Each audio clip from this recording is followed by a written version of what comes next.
జై తెలంగాణ, జై తెలంగాణ, జై తెలంగాణ. అందరికీ నమస్కారం. 5.5 నెలల తర్వాత మీ అందరినీ కలవడం చాలా సంతోషం. ఇవాళ ఇక్కడికి వచ్చినటువంటి టిఆర్ఎస్ పార్టీ కార్యకర్తలకు అందరికీ, మీడియా మిత్రులకు హృదయపూర్వకంగా నమస్కారాలు. 18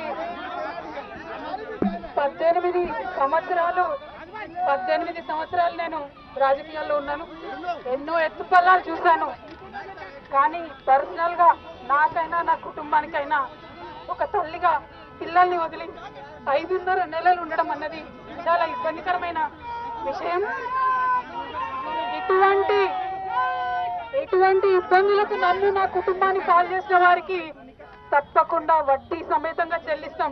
సమయం వస్తుంది, తప్పకుండా చెల్లిస్తాం.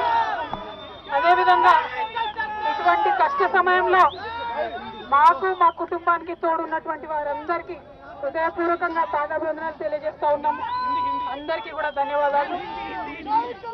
आप सभी को मेरा धन्यवाद. 5.5 महीने के बाद आज फैमिली से, मेरे बेटे से, पति से, मेरे भाई से, सबसे मिलके थोड़ा हम भावुक हो गए हैं. लेकिन इस स्थिति के लिए जो रेस्पॉन्सिबल है वो सिर्फ और सिर्फ राजनीति है.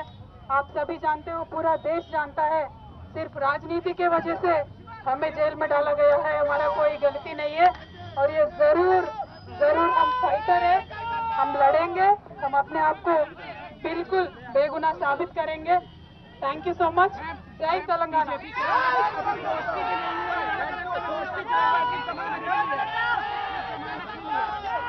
ఎవరి గురించి చెప్పే అవసరం లేదు.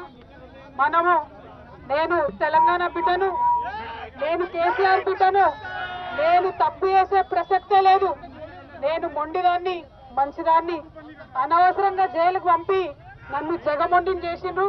ఇంకా ప్రజాక్షేత్రంలో గట్టిగా పనిచేస్తాం, కమిట్మెంట్ తో పనిచేస్తాం, అందరితో కూడా నిలబడి ఉంటామని తెలియజేస్తున్నాం. We were always tough. We are fighters. We will fight it out legally. We will fight it out politically. We were always tough.